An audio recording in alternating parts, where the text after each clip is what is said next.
Olá, meninos, meninas, sejam bem-vindos à nossa aula de filosofia de número 3, aula de filosofia da segunda série do ensino médio, quarto bimestre. E a aula tem como título A Ciência para Cuidar do Planeta e das Pessoas, a Técnica e a Ética. Nós temos aí algumas habilidades previstas para essa aula, que é o seguinte: associar o avanço tecnológico e o pensamento tecnicista à possibilidade de colocar em risco a vida no planeta em diferentes circunstâncias e condições. Reconhecer no contexto da tradição filosófica argumentos relativos ao enfraquecimento da capacidade crítica e reflexiva dos homens na sociedade contemporânea, identificar e problematizar valores sociais e culturais da sociedade contemporânea, expressar por escrito e oralmente questionamentos sobre o avanço tecnológico, o pensamento tecnicista e as consequências para a vida no planeta, reconhecer a relevância da reflexão filosófica para a análise de temas que emergem dos problemas das sociedades contemporâneas. Vou te indicar esse vídeo aqui, né, que mostra justamente a ideia de como nós coisificamos e transformamos tudo em mercadoria, né, tudo em produto. E esse vídeo traz justamente a crítica feita pela Escola de Frankfurt. Vídeo legal, tem um clipezinho, né? Na verdade é uma aula clipe. Um dia eu vou tentar gravar uma aula desse jeito, mas eu não sei se eu tenho jeito e competência. Bom? Então nós teremos aí 2 momentos de atividade. Atividade impressa, para quem faz atividade impressa, e atividade no Classroom, para quem faz atividade do Classroom. Então esse é o nosso plano da aula. E eu te chamaria a atenção para que você olhasse com muito carinho essa imagem de Andrew B. Singer.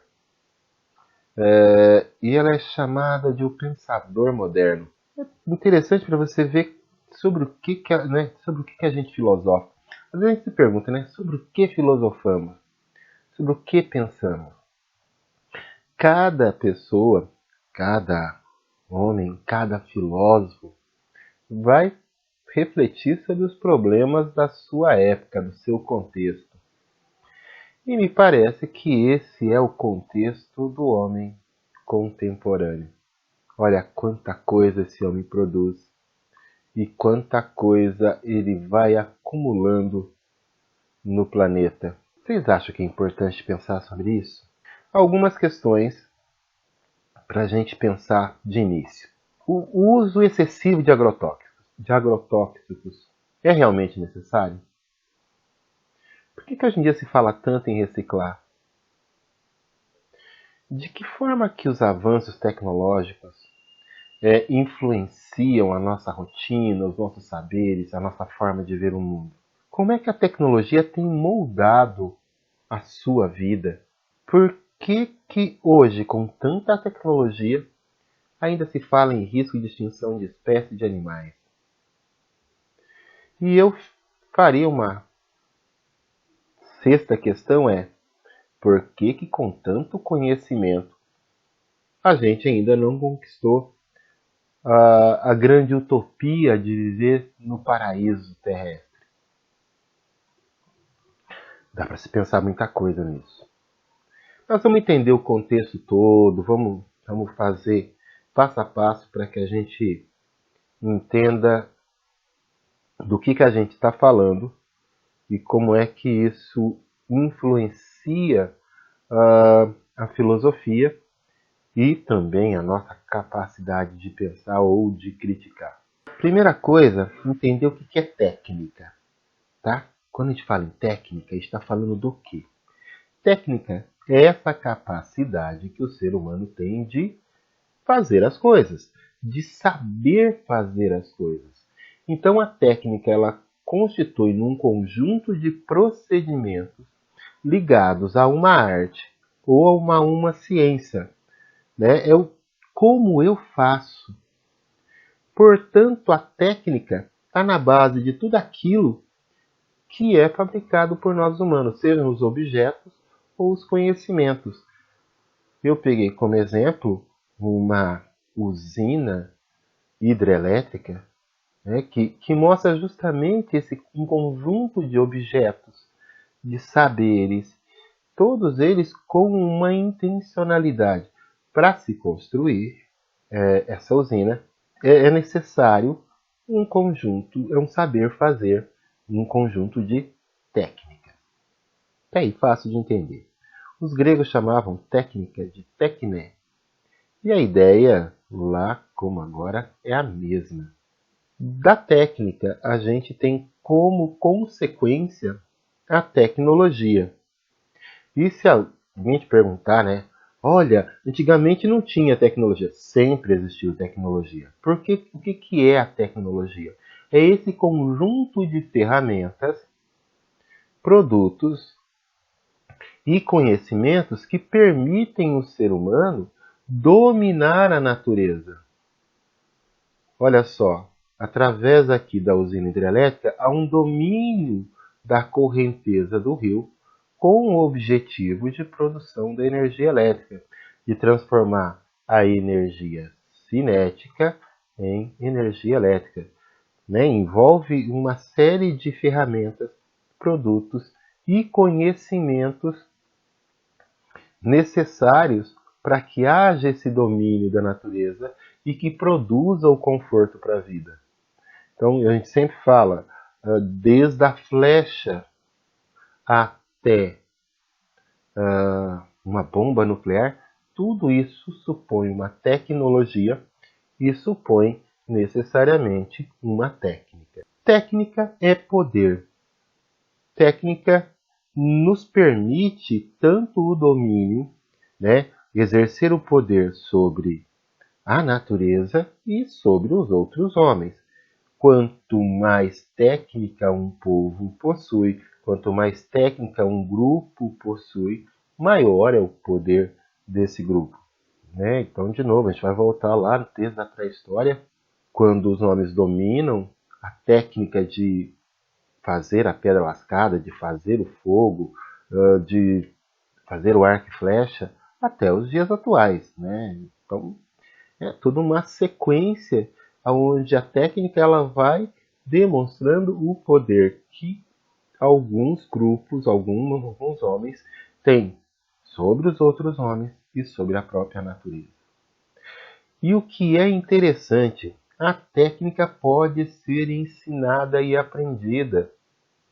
Né? A técnica de falar, a técnica do domínio do fogo, da construção de usinas hidrelétricas, ou seja, a técnica ela é um poder, mas é um poder que pode ser transmitido, pode ser passado de uma geração para outra, de um grupo para outro. Tudo depende de qual a objetividade, né, do que pretende esse grupo. Objetividade não, desculpa. Do objetivo desse grupo em relação aos outros homens ou em relação à natureza. Até aí, não há nenhum grande problema, ok? Isso faz parte da nossa humanidade. Vamos pegar agora um momento histórico específico, necessariamente a partir aí do século XVII, que eu estou aqui denominando de esperança iluminista. Qual era o grande sonho dos iluministas e esse sonho está presente até hoje, no século XXI? É a ideia de que, por exemplo, né, o ser humano precisa desenvolver a sua consciência individual, né, precisa desenvolver a sua autonomia, a sua capacidade de tomar decisões e de conhecer e desenvolver. Conhecimento é sempre possível de ser ensinado, ou seja, na vida humana há um caráter pedagógico, né? As gerações mais experientes, mais preparadas, ensinam e preparam as mais jovens que avançam e assim por diante. O pensamento, ele é laico, ou seja, ele não segue nenhum preceito religioso. E que pensamento está sendo falado aqui? Necessariamente o pensamento científico, né? Ele não atende a interesses religiosos, ele atende a interesses do conhecimento e do desenvolvimento humano. A razão, ela é central, ela é a principal forma de conhecimento humano. Por isso, liberdade religiosa, liberdade econômica, liberdade política. Mas há uma noção muito fundamental nos iluministas, que é a noção de progresso. Ou seja, através do conhecimento de tudo isso, né, desse domínio, dessa liberdade, os seres humanos desenvolveriam-se e teriam um aprimoramento técnico de forma a gente ter a vida boa, né? O paraíso, ou seja, quanto mais técnica, mais tecnologia, melhor seria a vida do ser humano. Avançando, o professor Silvio Galo, em um texto muito interessante, ele resumidamente apresenta 3 momentos dessa chamada sociedade tecnológica, né, dessa sociedade aí pensada pelos iluministas. E ele coloca lá já a partir do século XVI, com o Renascimento, esse primeiro momento.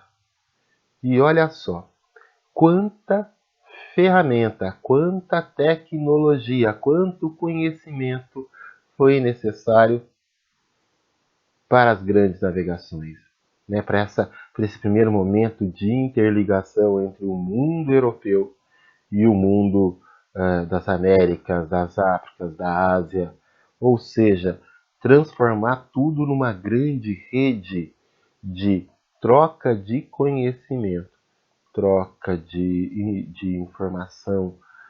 E é interessante que há a retirada do divino nisso tudo. E a importância e a confiança na ciência como forma de orientação para a vida no planeta.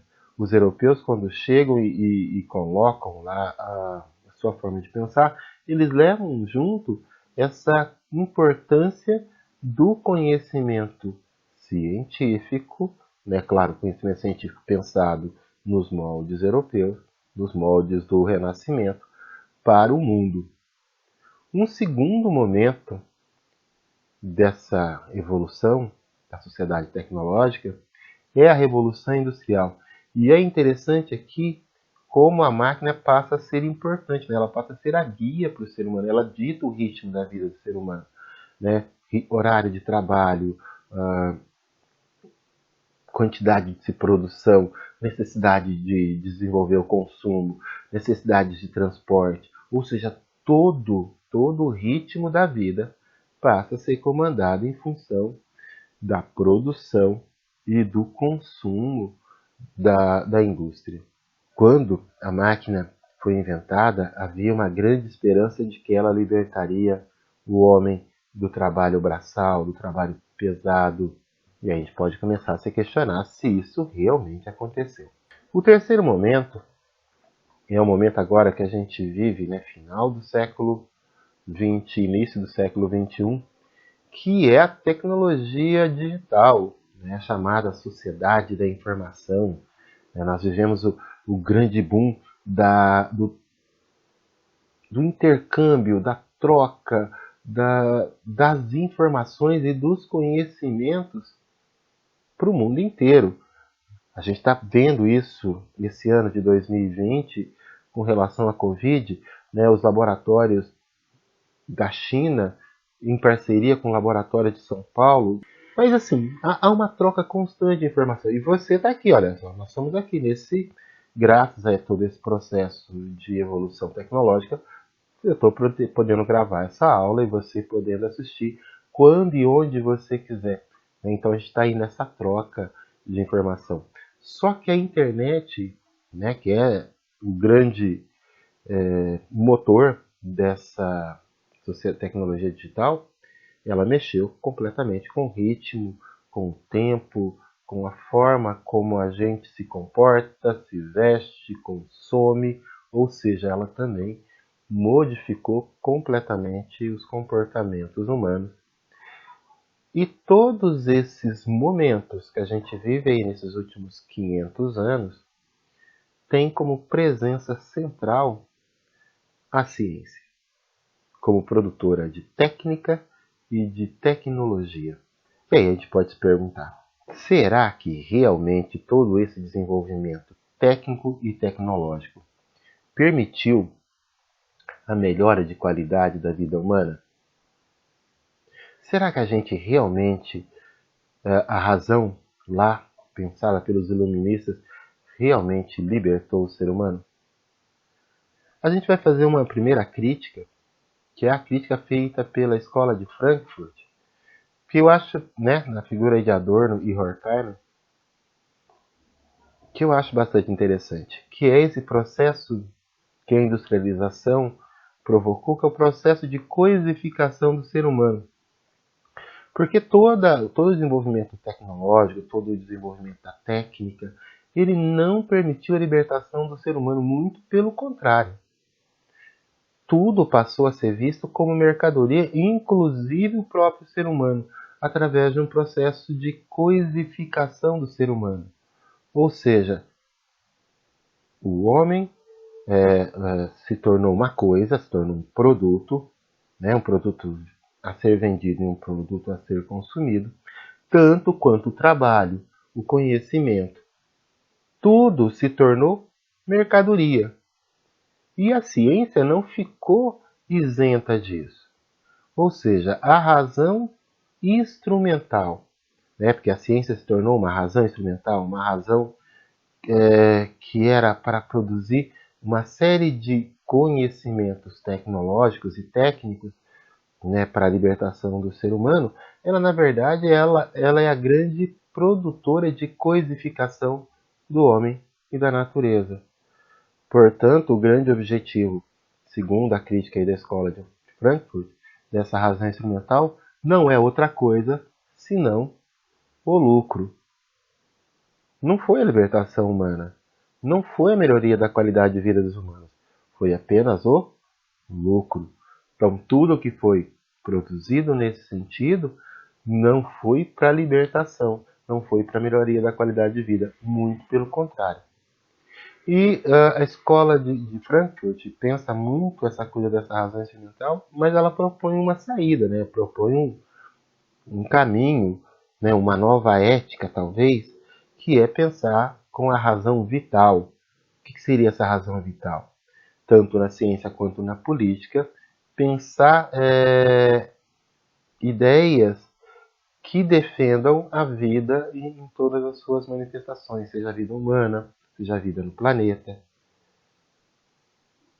E é decorrente dessa ideia, por exemplo, a questão da reciclagem, a defesa, né, dos direitos dos animais, ou seja, tudo isso se envolveria esse desenvolvimento da razão vital. Por isso, e em consequência disso, a gente precisa pensar uma nova ética para a tecnologia, a gente precisa pensar uma nova ética para a técnica, né? Para onde vai? Para onde vai? Para onde vamos desenvolver todos os nossos conhecimentos? No sentido simplesmente do consumo e da devastação, ou a gente vai pensar em coisas que possam produzir a melhoria da qualidade da vida dos seres humanos e do planeta. Nesse sentido, é muito interessante a reflexão trazida por Hans Jonas, que é a ideia de que toda essa técnica moderna, toda essa técnica contemporânea, deve ser objeto da ética. A ciência não está livre de ser pensada e responsabilizada em termos éticos.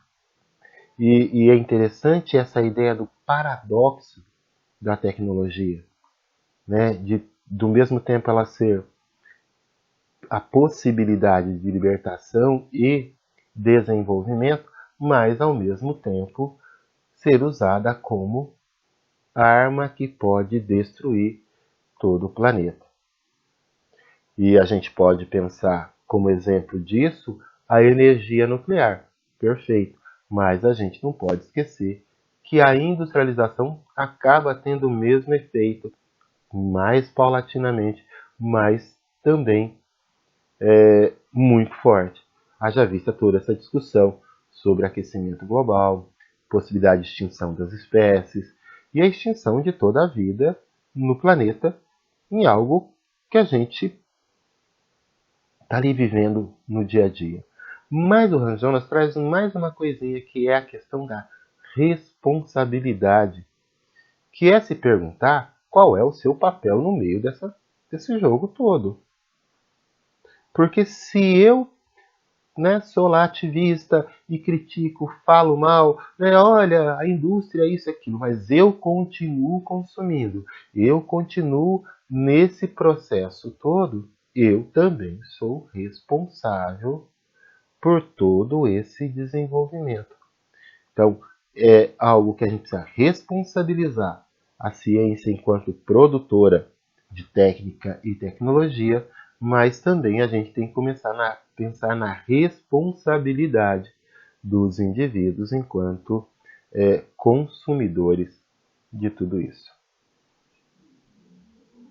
Lembrando que não tem verdades totalmente definidas, são coisas boas para a gente pensar aí no futuro e na nossa atuação enquanto profissionais, enquanto conhecedores, desenvolvedores de técnica e tecnologia. Não dá para abrir mão da ética. Para você que faz atividade impressa, responda as questões do caderno entre a página 93 e 99. Tem uma série de texto, uma série de perguntas reflexivas. As mais importantes estão aqui na página 99. Ok? Para você que faz questão aí do Classroom. Primeira pergunta é sobre a escola de Frankfurt, sobre o que significa essa ideia de razão instrumental. Razão instrumental refere-se exatamente à ideia de usar o conhecimento, usar a razão como forma de dominação, como forma de extrair uma lucratividade em cima da natureza, em cima dos homens, enfim. Ou seja, colocar a técnica a serviço do capital, pura e simplesmente. Questão número 2, essa questão aqui é muito comum cair aí, nos vestibulares, essa relação entre o texto de Horkheimer e a imagem do filme Tempos Modernos, do Charlie Chaplin, que faz uma crítica a esse processo de industrialização e o processo de repetição, onde o trabalhador, o operário, ele vira parte da máquina, ele faz todo esse processo de coisificação, e aquilo que seria para libertar o homem do trabalho braçal acaba escravizando tanto o seu tempo, tanto as suas ações que se tornam repetitivas e tudo mais. Legal. Ainda falando sobre razão instrumental e razão vital, aí um texto da Maria Lúcia Aranha e da Maria Helena Martins sobre essa crise da razão instrumental que a gente vive nos dias de hoje. O que é correto dizer? E aí é bom a gente pensar todos os efeitos desse grande desenvolvimento instrumental, material, tecnicista, mas, ao mesmo tempo, o lado ruim que tudo isso trouxe para a vida do ser humano, para a vida, na relação nossa com o planeta e tudo mais. Questão de número 4, reflexão aberta, pense, escreva aquilo que você pensa sobre os rumos do desenvolvimento, a necessidade de uma reflexão ética sobre a evolução da ciência e da tecnologia. Você acha mesmo que ciência tem que ter limite? Você acha mesmo que ciência tem que ter responsabilidade com aquilo que produz em relação ao planeta? Ou o que importa é a produção, né, é a evolução, independente das consequências que essa evolução vai trazer? Né? O que você pensa a respeito disso tudo? Ok? Gente, beijo, abraço, se cuida, vai passar e em breve a gente se encontra ao vivo para dar boas risadas e aprender junto. Ok? Bons estudos para todos.